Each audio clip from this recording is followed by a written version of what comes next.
Hello, members. Jason, the creator of JasonVideoGameSource.com. I want to talk about Wuchang Fallen Feathers, a new Souls-like from, I believe, check notes, developed by Lean Z, a Chinese-based developer. It's a new Souls-like in the market, but how good is it? Right off the bat, I'll say it's just as good as Liza P. The thing that really stands out the most with Wuchang Fallen Feathers is that it has like a world tendency gameplay mechanic like the first Dark Souls had. Remember, Dark Souls had the dark and white, world tendencies. It changes everything in the world from enemies, items, but what you get, what you don't get, how difficult, how hard you get hit in the game, everything. Right? Wu Chang has that in a mechanic called Madness that's tied to an affliction. Our pirate queen has a affliction called Feathering. And feathering is not only an affliction that deals into the main mechanic of madness.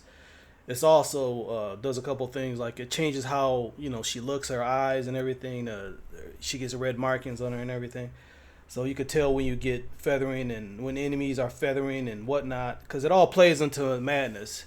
Madness is basically the world tendency of enemies hitting harder, you gaining more souls, but in this case, it's called Red Mercury to level up Wu Chang. So basically, it's like the world tendencies in Dark Souls, and you can manipulate that to make the game easier, harder, depending on your level of feathering. Feathering is also an element in attack. Okay, feathering is it's tied to weapons, it's tied to magic, how much you can use, how powerful it is. You can level up feathering, so it's not just you know the world tendency kind of gameplay mechanic. It plays into two things: your attack and the world tendencies too. Um, so how do you get rid of madness, or do you want to get rid of madness? I experienced madness a couple times so far early in game, and by the way, I have made about 60 gameplay VODs for Wu Chang so far. Um, so madness is pretty cool. That um, if you first of all, you could track madness in the mirror. You can see how the levels are, how red high there's a red bar in the menus and stuff. So you can actually see and check the madness levels. Uh, I had madness a couple times to the point that it was at 100%, and when it gets to 100% madness, um, the inner demon spawns, which is like an NPC of Wu Chang, and you got to fight her to get to cleanse the madness. Even if you lose, I think you still cleanse the madness if you die to the inner demon. But it's tied to red mercury, how much red mercury you get as well. So basically, it is the world tendency mechanic of Wu Chang, and it adds a layer to the overall world of the gameplay and stuff. Now, as far as gameplay, it is a true Souls like. It's a true. To me, it reminds me of Dark Souls the most. It takes pieces from all the Souls. It takes pieces from Bloodborne. Takes pieces from Sekiro.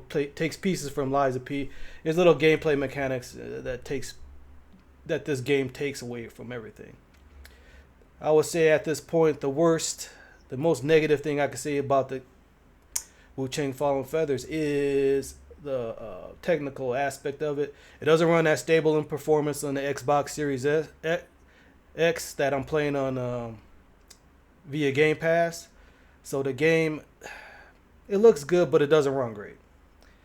There was one update and it helped a little bit, but it's not the most technically sound game as far as FPS is concerned.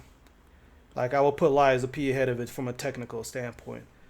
But as far as the overall game, like it's very much Dark Souls. It has the interconnected map design of Dark Souls with different settings and different enemy play. It's very much Dark Souls to me, except it has a Chinese mythology flavor to it. Like what's the game that came out? The Monkey Man last year.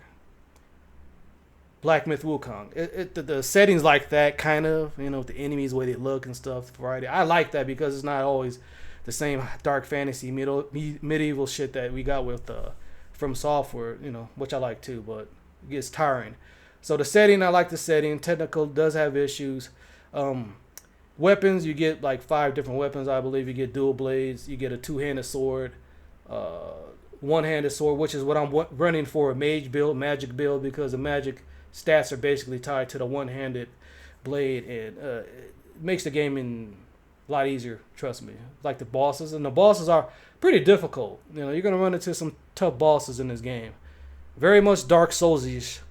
You know, people will figure out how to beat these bosses easy by manipulating the madness, gameplay mechanic, world tendency, and stuff. That's my prediction. But at the start, yeah, the bosses are difficult. Lots of shrines are the bonfires. You can unlock the shrines and stuff and level up, add weapon arts, so to speak, to your weapons. Upgrade Wuchang, different weapons and the different skills tied to each weapon.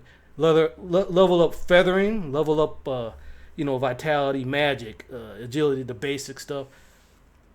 Lots of gear, lots of different weapons, lots of items. I mean, the game is very much a Chinese mythology like Dark Souls to me. I mean, it's good. It's really good. I just wish it ran better, but it's good. Very good. And I played about, probably 30 different Souls-likes, dating back to 2009's Demon Souls. So, it's going to take a lot for me to like. I mean, I played games like Thymesia, which, was terrible in my book. I played all kind of Souls. Like, people just try to grab the action RPG, this world of games, So to me, you got to bring a really good, solid game like Liza P or Wu Chang to the table.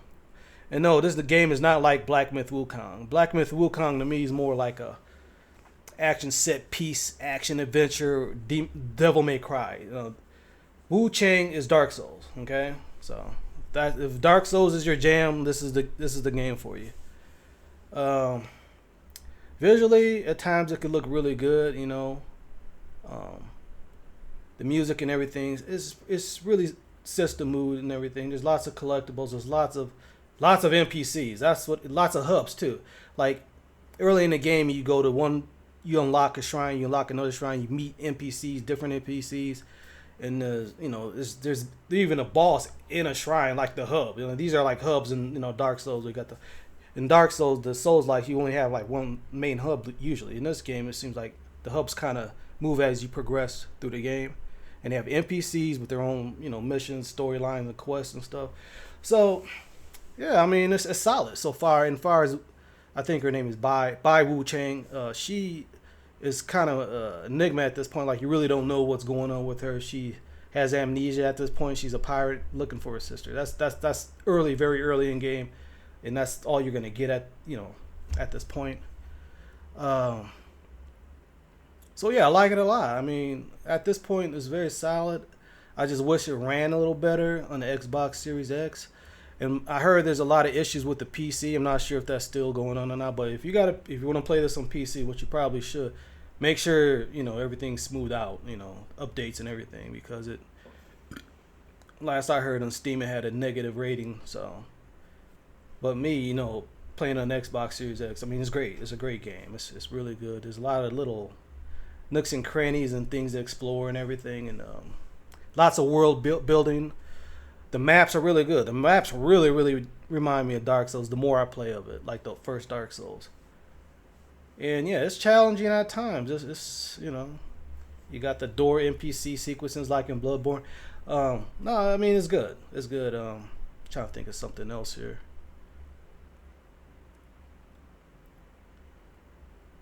That's about it. So make sure you check out jasonsvideogamesource.com, members. I am back to streaming my gameplay. Usually I'm going to stream it in 12-hour or 24/7, sequences, so I could get all the games, because I made about 700 video playlists, and I want to get those all up, archived on YouTube over time through streaming. So doing that too. But yeah, if you got Game Pass, definitely check this out.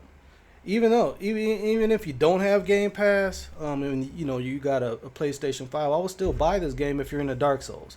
If you're not into those type of games, those challenging type of games, do not buy it. Stay away from it. But if you're into Dark Souls and you like those type of games, it's definitely worth your money. And I believe it's not full price.